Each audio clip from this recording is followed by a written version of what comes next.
it obviously became immediately effective, but will the next report tell us a tale? So that 126 should go way down by April. I know people had noticed things for emergency consideration, so that'll be something we'll have to look at, whether people are complying.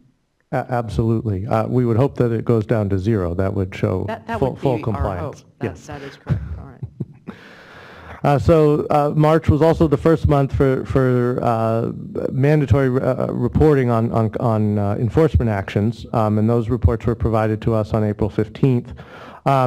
However, we put that reporting information up on our website sort of in mid-cycle. It was at the end of March, and the water suppliers report to us on the 15th of each month. So we only got 290 out of 411. That's not necessarily because people refused to supply us the information. It was just a timing thing. So we do expect that number to go up for the May report. And we had numbers across the board. You can see LA had the highest number of water waste complaints, also the biggest city and water supplier in the state. Many of the water suppliers issued very few notices of water waste in March. And again, we expect those to go up. Would the notice include just informational notice and engagement, or do you mean notices as in a penalty? Notice as in there was an alleged violation of an ordinance, or there was someone who called in and said, there's a sprinkler watering the street, that type of notice. So they were noticing potential or alleged water waste. Does that include where people are reading smart meters and are seeing excessive water use that may be a leak or something like that? I'm not sure. I'd have to go back exactly and a notice, check with those particular suppliers, the handful that are using those right. meters. It is a tiny group, Yeah. but it is quite remarkable when they see these things and go out and inspect. I know this is anecdotal, but one story is the home had a leak and had been going on forever, and they fixed it, and 90% drop in water use in that one home. Yeah, no, that can be, fixing leaks, particularly in high volume leaks, is a great source of conservation savings. One thing to just add is that was a new requirement that you adopted on March 17th, was reporting from the supplier promptly, I think it was 48 hours, to an end user when they notice a leak. So that could be included in those numbers, but that is a requirement that was new as of March 17th. All right, so presumably we'll have better information by the next month, because anecdotally, just reading the papers, it seems that an awful lot of, and listening to the radio wherever I've been, there's been an awful lot of action with folks stepping up their rules at the local level. So I anticipate that we'll see much more. And then I know you all are working on a water waste website that's not quite up, but that will allow people wherever they are to be able to make sure it goes to the agency. And so that may up the reporting, because we'll get it too. Yeah, absolutely. So what you see in front of you are the 4 directives from the governor's April 1st executive order that are in the regulation that is before you today. So Directive 2 is the 25% statewide reduction in potable use. And then there are 3 other directives. 5 relates to commercial, industrial, and institutional use, or CII. And the focus is to make sure that the CII sector is doing its part where possible as well. And I know we'll hear a lot about that in comments, and I'll have more to say about it later as well. And Directives 6 and 7 are new specific restrictions, prohibitions on uses, irrigation of turf and street medians. And again, as you mentioned earlier, Chair Marcus, this is about turf. It doesn't mean that trees and other ornamental plants cannot be continue to be irrigated in street medians.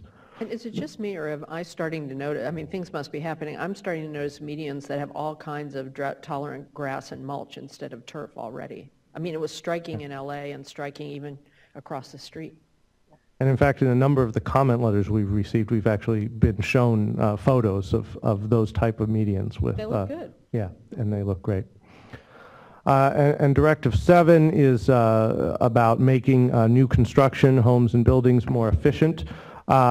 And what I'll note on this is that the Building Standards Commission, as well as the State's Department of Housing and Community Development, are in the process of developing their own emergency regulations to really bring this into full effect. When do they think they will have those in place? Likely by the end of the month or early June. Perfect.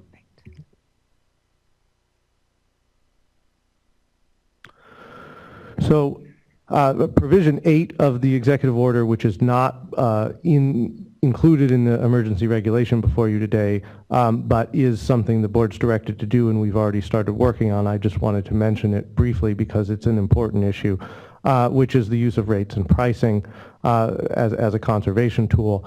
And I just want to acknowledge the challenges here. There are many, and commend the water suppliers that have already taken action to change their rates in spite of those challenges. Acknowledge that there was the recent court case affecting the use of rates and Proposition 218, but again, that there is still the opportunity to use rates as an effective conservation tool. And I would be remiss if I didn't channel for the California Public Utilities Commission. The IOUs have decoupled their water sales from their rates. They still have some tweaking that they need to do, but they have done it, and so it can be done. That's absolutely right, and actually the Commissioner Catherine Sandoval at the Public Utilities Commission has just initiated a new rulemaking to address this issue for the investor-owned utilities.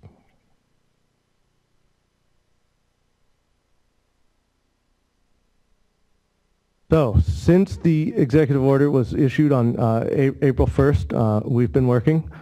We put out a framework on April 7th, and we got comments back a few days later. We took all that input, which was over 300 comment letters, and we took the suggestions in there. We then came out with a draft regulation on the 18th. And then again had a few days for comment. Again, almost 300 comment letters.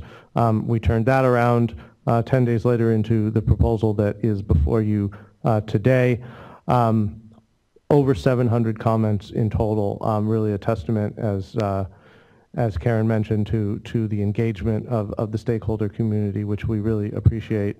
In addition to all the comment letters, we held scores of meetings with different stakeholder groups, water supplier groups, NGOs, industry groups, and really tried to hear all the concerns and address them to the best extent that we could, given our overall mandate to get to a 25% reduction. And we also consulted with our sister agencies, CAL FIRE about the fire issues, the PUC about the investor-owned utilities, DWR about some methodological issues. So we've been engaged across the board as we've been developing this proposal.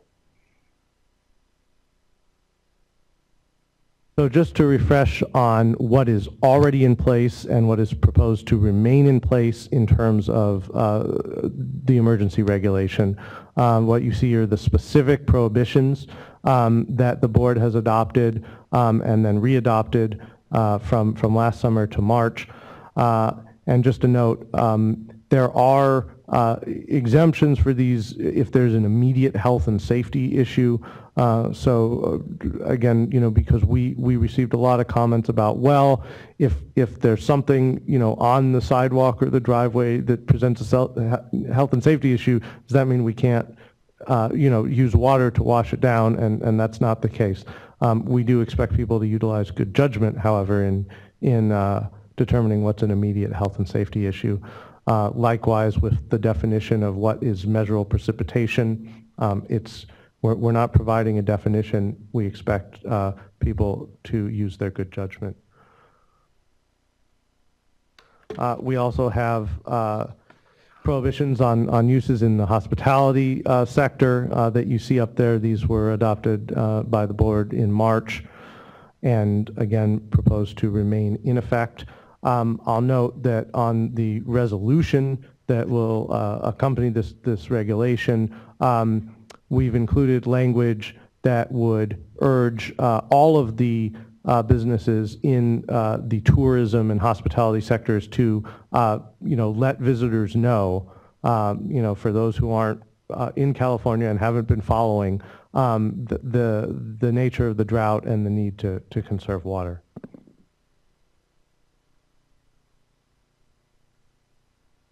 So we also have a notification requirement about leaks, which was mentioned earlier, and reporting requirements on potable water production, residential gallons per capita per day, and I will talk about some of the issues that have been raised with regards to that calculation in a minute.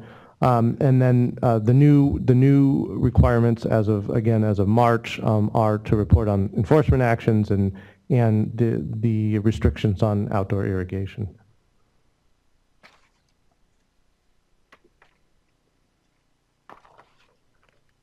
So for the proposed regulation, there are a number of new items that are being proposed. So the first two, again, come directly from the governor's executive order, and as I mentioned, for the new homes and buildings provision, there will be other agencies taking action as well. We also, for this regulation, identified a class of users that are commercial or institutional industrial users that may not be supplied by an urban water supplier or a small supplier, or may be partially supplied by one of those suppliers, but may also have their own independent source of supply. And in order to make sure that everyone is doing their part to reach this 25% goal, we wanted to include something for them as well. So what's proposed again is what will also be proposed for the smaller suppliers, the below 3,000 connection suppliers, which is an either-or, either reduce total usage by 25% relative to 2013, or limit outdoor irrigation to 2 days per week for the portion of the water that is not supplied by a water supplier. On this point, I have to admit I'm struggling to interpret it myself and giving it some thought, but what it doesn't touch on, for instance, would be the residential use, for instance, of a self-supplied residence for maybe a well or even a riparian diversion and that sort of thing. That's correct.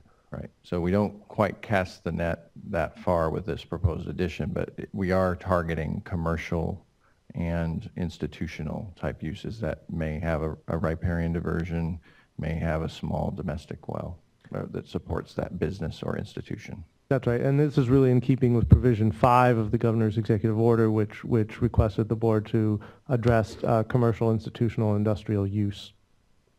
Okay, thank you.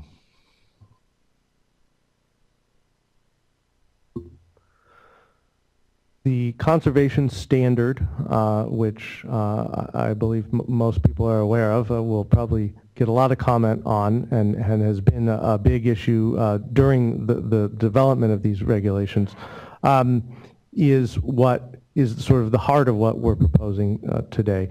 And it would put all of the urban water suppliers into tiers, and between 8 and 36% in increments of 4%. So 8, 12, 16, 20, 24, 28, 32, and 36, depending on their residential gallons per capita per day for the months of July, August, and September of 2014. And the rationale for that, again, was to focus on that outdoor water use, and particularly during the summer months, and ask for the largest reductions during the summer, and from those who have the highest amounts of outdoor water use. We're also proposing new reporting, again, to deal with CII, commercial, industrial, institutional use. So that will be a new monthly data point that gets reported to us. Now, on the residential gallons per capita per day, that does not include leaks, for example. Right. That's And correct. so that's a real opportunity for those who have big leaks. Get rid of those leaks. Help your customers get rid of those leaks, and you will have done a lot to save water. Customer leaks and system leaks. Yeah, customer and system leaks. Right. Correct. Yeah, so to be clear, the way that this metric is calculated, it's the total water production, which does include leaks, and then it's the percent of the use which is residential, which does not. So the opportunity for saving is included in there. As well as commercial industrial. Yes. So these two provisions, proposed provisions, have also been the subject of a lot of comment and discussion. And I just want to go over our rationale for what's proposed briefly. So for the top, the modified conservation standard, this would be an application to the board, which we would review. And the criteria for being able to file this application, which if approved would then allow for a modification from whatever tier the supplier is currently in to a 4% standard. Really, this is to address the small number of water suppliers in the state that are not affected by the extreme drought conditions we're experiencing. And so the criteria that we developed for that standard are the three listed there, that there's no imported water from outside the supplier's service area or outside the hydrological region, no reliance on groundwater because we just don't know the condition of the vast majority of groundwater basins in the state. There was groundwater management legislation passed last year. We are working with other agencies on a process to work with locals on getting to sustainable groundwater management, but we're not there yet, and the data we have just isn't there yet either. And then again, we're in the fourth year of a drought.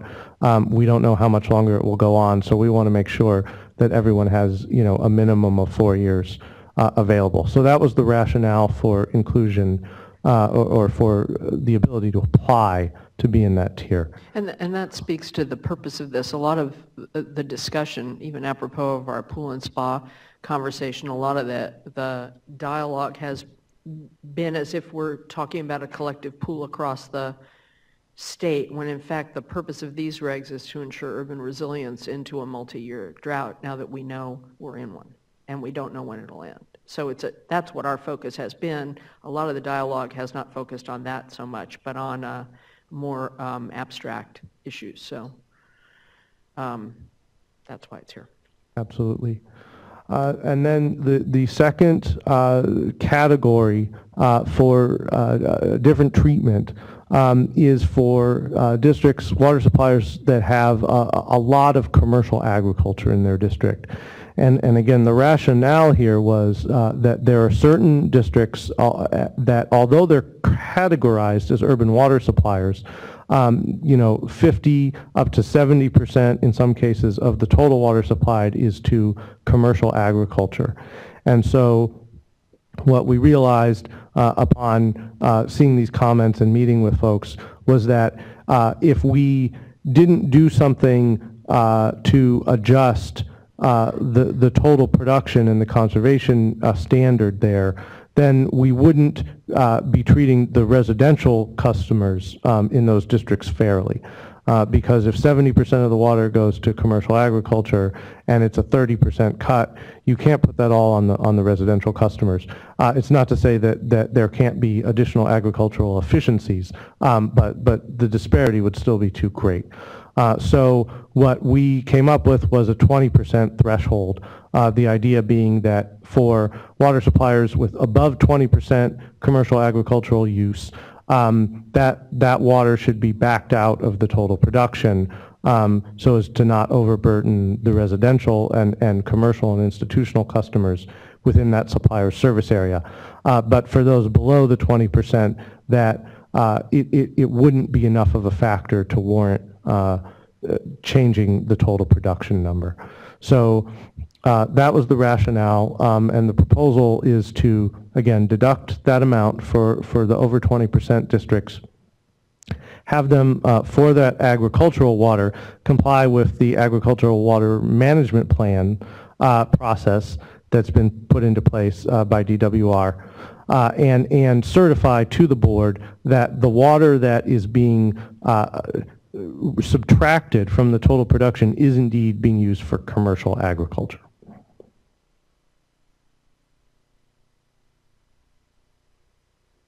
So for the roughly 2,700 small suppliers that provide water to a little under 10% of the state's population, we're proposing that they, again, either reduce their total production by 25% or limit outdoor irrigation to 2 days per week. And what's new from prior iterations of the regulation is a reporting requirement for these suppliers, a one-time reporting requirement in December that will allow us to assess how well that they've been doing conserving. And that would be to allow us to see if we need to course correct. That's right. Is there, for clarification, what would they be reporting? Is it production? Is there any assessment of per capita use in these smaller systems? They would just be reporting on their production June through November of this year and June through November of 2013. So again, we can compare against the baseline. Alternatively, if they were going with the 2-day per week option, they'd be reporting on that. So it's one or the other.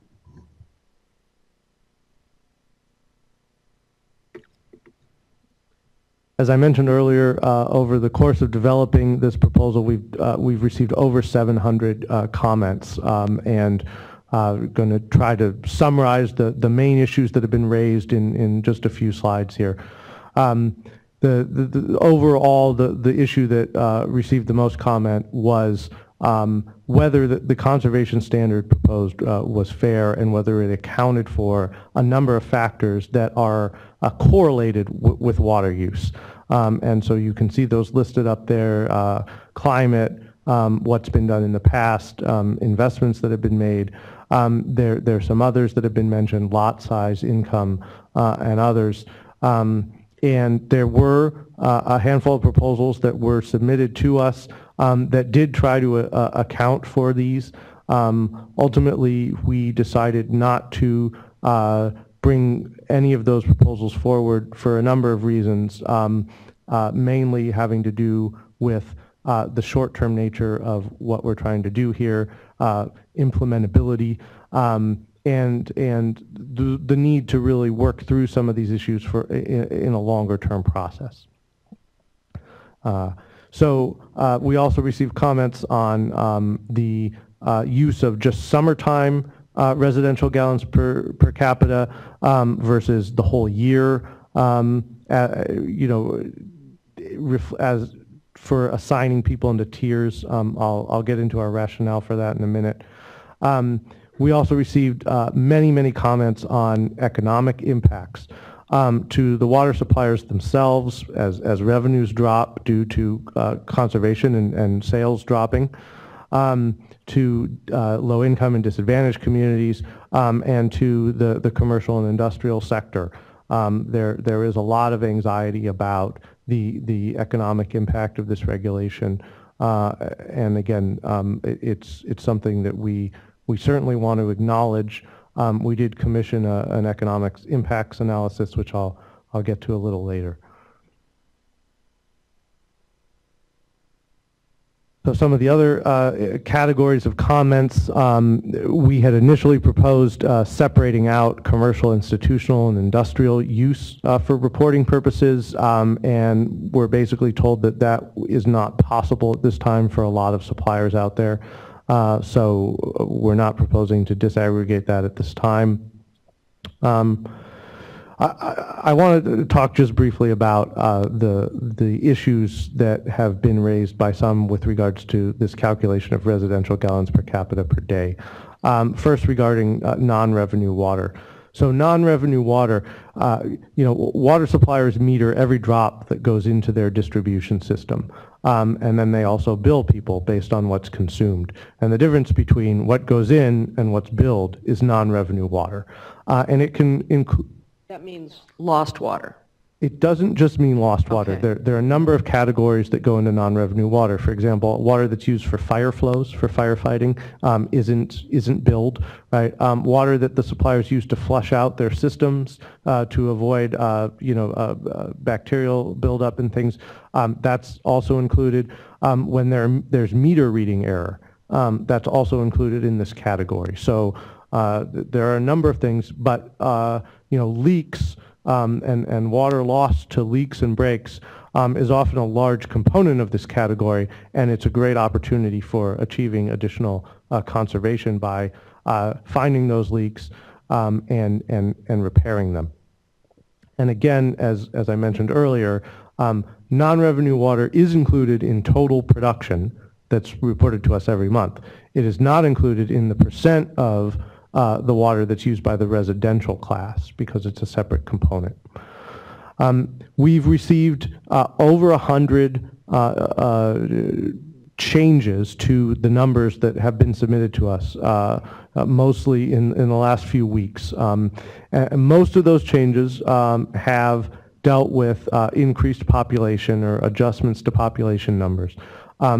We set a deadline of yesterday for suppliers that have made changes to justify to us what was behind those changes, and we are reviewing those.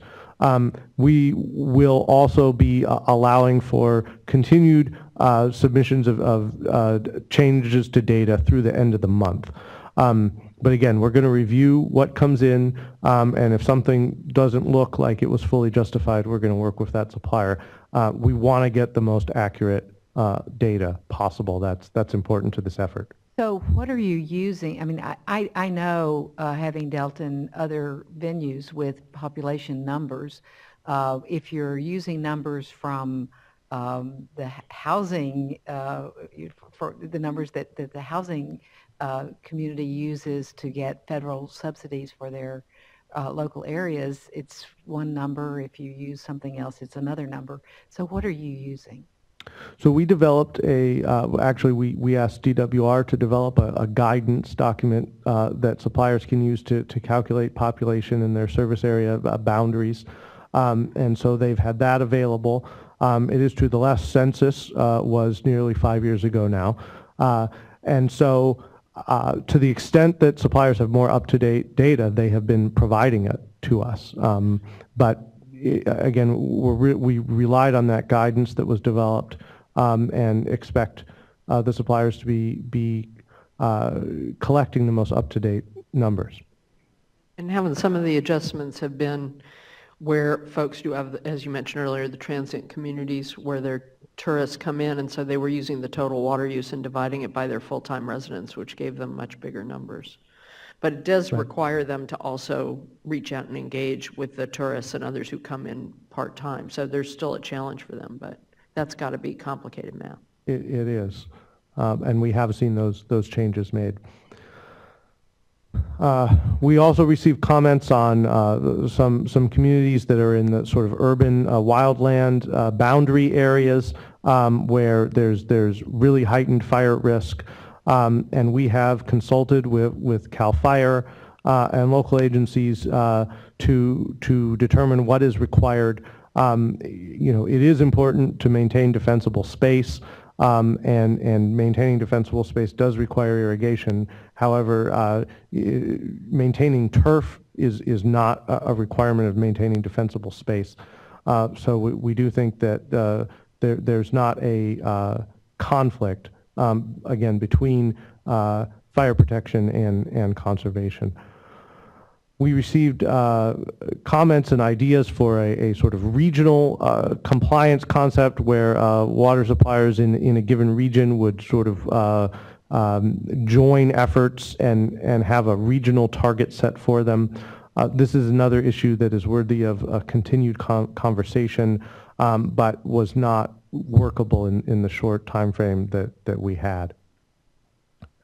On that one, if voluntarily folks in a region want to work together, they absolutely should. They should, but we will be holding them individually accountable, Yeah. right. But if they can help each other out, that's really the ideal. Absolutely. And the final bullet on this slide, we received a number of comments about water suppliers that were worried about the enforcement actions that we might take, and wanted us to delay any potential enforcement for any number of months, depending on who was issuing the comment. Again, we understand. However, we're entering the summer months, and that's when we need to see the conservation. That's when it's critical. So to the extent that when after the first reports come in on July 15th, that we know that there's a problem, we're going to work to address that as soon as possible and not wait.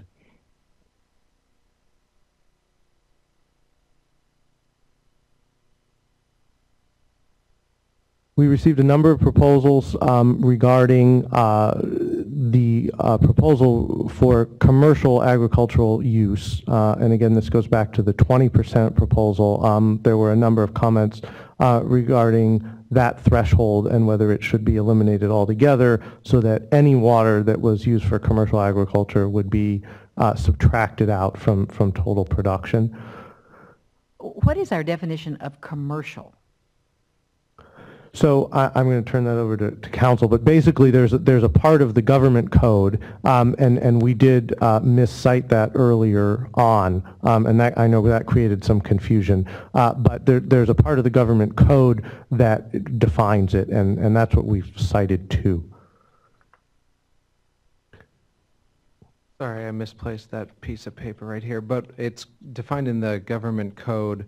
And as Max said, we had initially cited to a subdivision A of the government code, and we got some comments that that was a miscite. And so we changed that to subdivision B, which defines agricultural use, meaning the use of land for agricultural commodities, essentially. So we had initially cited to the section subdivision A that defined agricultural commodities as opposed to agricultural use. So that was a typographical cleanup, but we use an existing definition that is clearly intended and understood as for agricultural use of land, including greenhouses. When did you make that change? When did we make that change? We made that change prior to the version that went out most recently. So it happened in between the April 18th version of the regulatory language and the April 28th version of the regulatory language. So the 18th had A, the 28th has B. We Okay. had initially added the citation in the version that went out on April 18th. So that was the first time that the regulatory language was put out, and that's where we first put out the cross-reference to the government code, and it said A, correct. And then we changed it, corrected it to B when we got comments about it on the next version of the reg language. And maybe I can just read that for you. The definition for agricultural use means the use of land, including but not limited to greenhouses, for the purpose of producing an agricultural commodity for commercial purposes. And I do want to point out that the fact sheet that went out with the April 18th version of the draft regulations did reference commercial agriculture. So we also received comment on the idea of getting credit for investing in drought-resistant supplies, whether it's recycled water, desalination, brackish or seawater, and that was something again that we looked at and is relevant for future discussion. And we also received comment on just the need to maintain health and safety across the state, particularly for institutions that are critical to healthcare like hospitals, and in some cases where it's difficult to control water use like jails and prisons.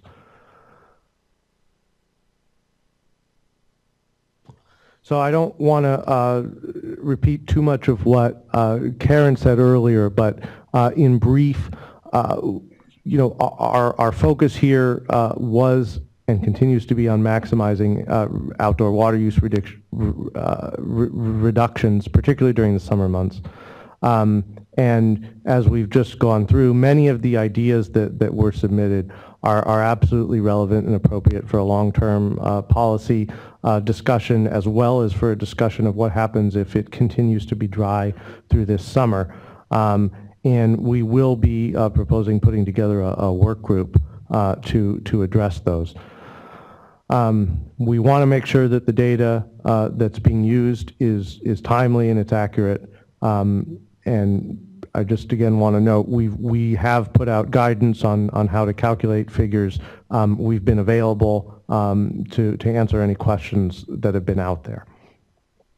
But it has been amazing that people don't read directions very well, don't you think? I think that once this became a mandatory proposal, there was a lot more attention paid, and it's unfortunate that that level of attention to detail was not in existence earlier on. We've also, as I mentioned, received comments about enforcement and how we're going to use our enforcement authority.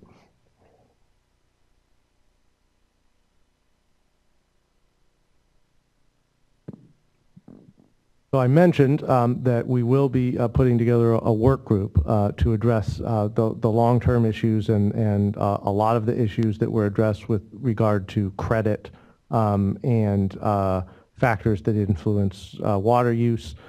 With regard to commercial and industrial use and some of those concerns that were raised, we want to just remind people that it's the water suppliers themselves that will have discretion about how to meet their conservation standard. It doesn't mean that every customer within a water supplier service area is going to be held to the exact same standard, and some classes of customers or subclasses of customers may be asked to do more or less depending on what the conditions are within that water supplier's service area. This has been an interesting one where folks haven't read what we put out and assume that they have to do 25 across everybody, or if their number is 32, or if it's 16, they have to do it across everybody. But it really, because each area is somewhat unique, they're going to have different opportunities for cost-effective reductions. In some communities I've talked to, they think they can yield tremendous savings at their commercial, industrial, and institutional properties, not just outdoors, but also if they have giant lawns that are ornamental, but also inside in their processes, depending on the nature of that particular use. Whereas other communities feel, and rightly so, because the commercial, industrial, and institutional sector varies so widely, that they have uses of water for processing, whether of agricultural production or other kinds of processing, that can't be cut back any further. And so we have to rely on the professional judgment of those water agencies to figure out what is the appropriate mix for the community they're in, and no one knows the community they're in and their customers as well as they do. I think Absolutely. I think the challenge is going to be if you've got a small city and a large commercial industrial sector that doesn't maybe have as many options, Right. because then it could throw the numbers out of whack. And I know you have a resolution item on that, and I'm sure we'll be hearing from folks.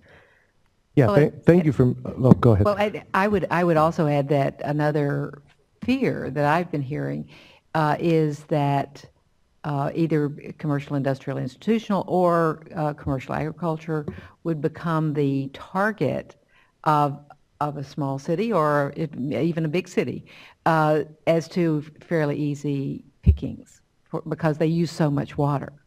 And so I'm assuming that most people will not be wanting to jeopardize the jobs in their communities. I am making that assumption, but apparently not everyone is comfortable that the jobs they are creating are safe.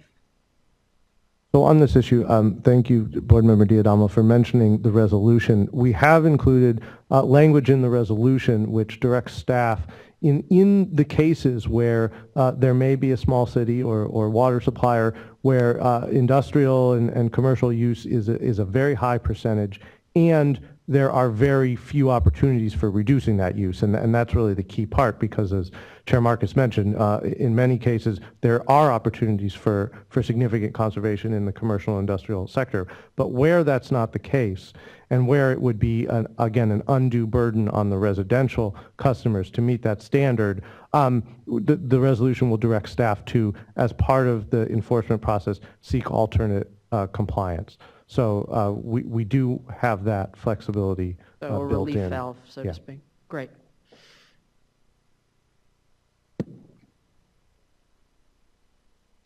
So as you saw on the charts I showed earlier, we're going to be showing the compliance with this on a cumulative basis going forward, month by month, counting, adding each month, as well as just the monthly numbers. So the board has a number of enforcement tools at its disposal, and the three main ones are listed up there. And information orders, again, are just about if we need additional information from a water supplier about their programs, about demographics in their service area, whatever it is, we may issue one of those. Conservation and cease and desist orders would require specific actions from water suppliers if they're not meeting their standard. And so it could be any combination of actions. But I want to stress here that the goal of the enforcement work that we will be doing is not going to be to fine people. Or to issue fines. I know there's been a lot of discussion of $10,000 a day fines, which specifically are only for violation of cease and desist orders. The other two orders carry a smaller penalty amount. But again, the goal is not going to be to issue fines. The goal is going to be to work with the supplier to find what other steps can be taken to get that conservation percentage up. And I just want to briefly list some of the tools that water suppliers have at their disposal. So we mentioned leaks, and there are multiple ways to get at leaks: detection, reducing pressure in systems, and there are a number of different audit and detection processes out there. Pipe replacement, it's a great source of savings. And in addition, there's education and outreach, which can take all forms, which many suppliers have been doing, but may need to, increase the intensity of that education and outreach. There are restrictions, like days of the week restrictions. There's still a lot of suppliers out there that are allowing outdoor watering 3 days or more per week. So there's opportunity there to cut back. Prohibitions on specific uses. Rates and pricing we talked about is another tool that water suppliers have at their disposal. Incentives and rebates, and water budgets for certain customers. So there are really a wide range of potential actions water suppliers can take if their customers are falling short and use isn't where it needs to be as we head into the summer. And what we're going to do as part of our compliance and enforcement activities is, look at which of these tools are being utilized, which could be augmented. Maybe there need to be more enforcement staff out there. There are all kinds of things that we're going to look at as part of coming up with something that will work both for the water supplier and for the board in terms of getting us to that conservation standard. Well, and just as there's a lot of practice in the water community of sharing best practices, whether it's aqua conferences or other groupings of folks. I mean, one of the things we should be doing is asking folks to host those for each other at a region to share best practices, because even within the same region, you have people at very different levels of usage of those tools. And so hearing from each other is always going to be more helpful than hearing from us, I think. Absolutely, and I also want to mention a lot of retail water suppliers are also in a region where there's a wholesale water supplier that can also, as part of its efforts, assist. One thing that I have offered personally, and I assume my colleagues would as well, is that once a decision is made on these, where there are meetings, where there are board meetings, where this information just needs to be heard again and again and again and again, I'm more than willing to attend, to go wherever I'm needed. So I think that this is going to be an education opportunity that is going to go beyond today. It's going to have to be repeated frequently.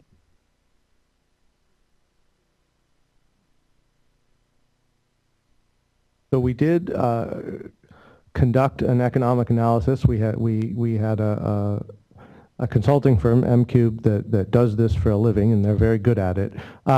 Do an economic analysis of the impact of this regulation, and so they did a number of things in their analysis. One of the things they looked at is a comparison to the millennial drought that Australia went through recently, which is one of the best comparisons for us here in California.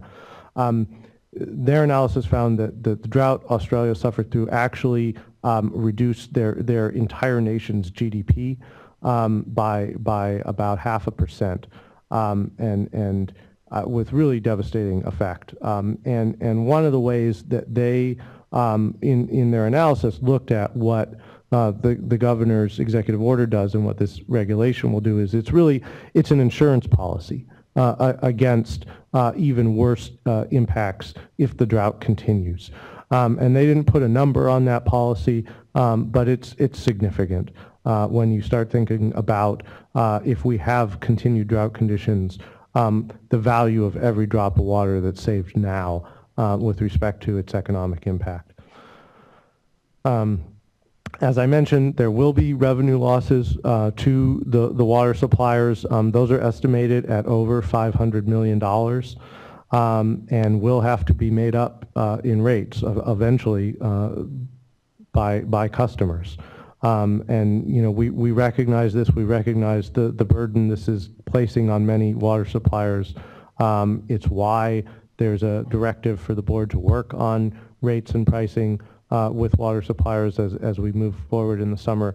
But there's really, this is part of a much larger issue about how water supplier finances are managed and how to manage in times of drought, which is part of the California experience now and certainly in the future as we grapple with climate change. The economic analysis also covered impacts to consumers in terms of just reduced use of water and economic activity due to that. It's not necessarily money out of people's pockets. It's what they call opportunity cost. It's what otherwise would have happened in the economy that will not now happen. They also looked at some sector-specific impacts, tourism, landscaping, and others. And the impacts will vary depending on what the sector is. Some sectors will do well. Some sectors may suffer a little bit. But again, it's about resilience overall and what the benefit of doing this in terms of the insurance versus the cost. It's not an easy trade-off, but this is the sort of desperate times approach that's being taken here. Is that analysis posted? Yes, it is. Thank you.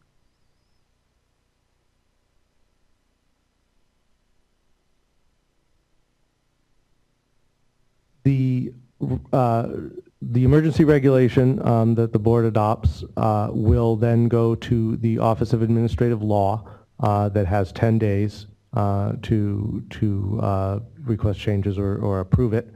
And the regulation will take effect immediately upon approval by OAL. So assuming the board votes today on or about May 15th or so, this regulation will become effective. And those new prohibitions, the prohibition on irrigating street medians, turf and street medians on the new construction, those will become immediately effective as well as the reporting requirements. And then, of course, the conservation standard, the reduction requirements, we're going to be measuring those from June 1st usage. Once this is adopted, the first report will be on July 15th of June usage. And we're going to be, again, looking right off the bat at what is going on out there, and if there are places that are falling well short, what can we do immediately, because by July 15th, we're well into the summer, and we really can't afford to wait another month or two to see if things auto-correct. We're going to be engaged with the suppliers from the beginning. And then in December, we'll have the report from the small suppliers. I meant to mention, or ask actually, about the economic analysis. What is it and what isn't it? So there are really two pieces to the economic analysis. There's a piece that's required by the State's Department of Finance for the filing that we make to the Office of Administrative Law. And that has three components. It's the impacts to public urban water suppliers, which doesn't include the investor-owned utilities and mutuals, so it's about 85% there. The impacts of the reporting requirements in terms of the time it takes them to do that and supply us with those monthly reports, and then the impact to the state in terms of any additional staffing that we need to implement this regulation. So those three categories, that's the 511 million estimate at the high end of that impact. And again, that doesn't include 15% or so of the water that's supplied by private entities. So that's one piece. And then there's a larger piece that we wanted to commission because we wanted to really get a handle on what's this going to mean, both positively and negatively in terms of economic impacts for the state. And so that's the other piece, and that is all covered in the report that is now up on our website. So you did get there will be positive impacts of this too in terms of resilience and being able to, so that's part of it as well. Absolutely. I mean, we don't have numbers on that. Right. It's easier to calculate the revenue losses, right? But so you can see numbers in the negative column, and it's harder to put a figure on the positive column, but it's a big figure. So I went through the post-adoption timeline, and that brings us to a slide which needs no explanation. In this, Tam, isn't this yours? No. It's a car that I walked by. But to be fair, I should disclose that the car also had stickers for the San Jose Sharks and the San Francisco 49ers. Thank you for that disclosure and completeness. I wasn't expecting you to say that it had a Dodger sticker on the other side that you left out. I figured whomever this car license belonged to, by the way, great license, will probably want full disclosure of his or her sports affiliations. So with that, if you have questions, I'm happy to answer them now, or we can move to some minor modifications to the language that we've been making just to clear up some small errors. Well, I want to ask my colleagues, really excellent presentation, and thank you for all the work that you've been doing. I know we'll have a very vibrant day listening to folks and thinking about alterations we might make. I want to look to my colleagues. We do need to take a short break. I'm inclined to take it now and have you come back. I wanted you to finish, but I actually think we've gone beyond courtesy. So, yeah. Before we take the break, could I just ask one thing? You can ask one thing, but I want to tell people what the nature of the break is going to be and when we might come back. We need to take a break, just as I said, for courtesy, caffeine, protein, whatever it is, and to figure out how many cards we have, so I can figure out how to manage the public comment period. We will, as a result of taking this break so late, and I know people are eager to speak, we will probably take a late lunch break. It may not be a long one, again, depending, but it will probably, I'll try to be taking it close to 1 o'clock, as close to 1 o'clock as I can. Again, it may not be hugely long, so while we're going to try and take a 10-minute break now, really, I mean it, then we'll come back, and if you need to grab a snack so that you can make it till 1, I would encourage you to do that. But Steve, go ahead and ask your question. Yeah, because I was kind of holding my fire until Max completed. Thank you, Max, for excellent presentation. And really, I only have one question because you indicated comments generally received and responses.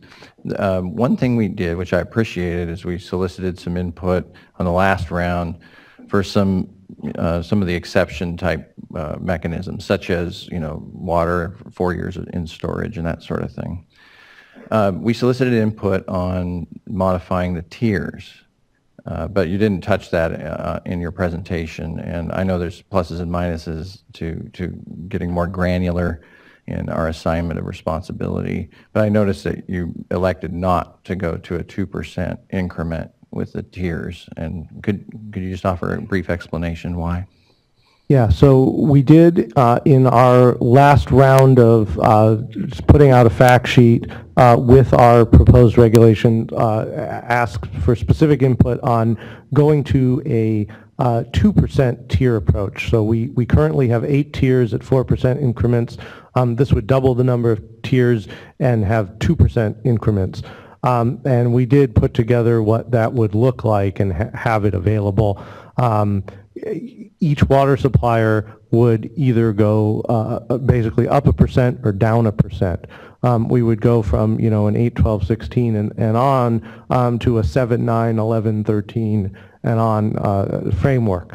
So what a 2% approach would do is it would reshuffle the deck, if as it were, and basically half the suppliers would go up 1% and half the suppliers would go down 1%, depending on where they fall. We did receive some comment on it, but it doesn't fundamentally change the nature, the architecture of how this would work.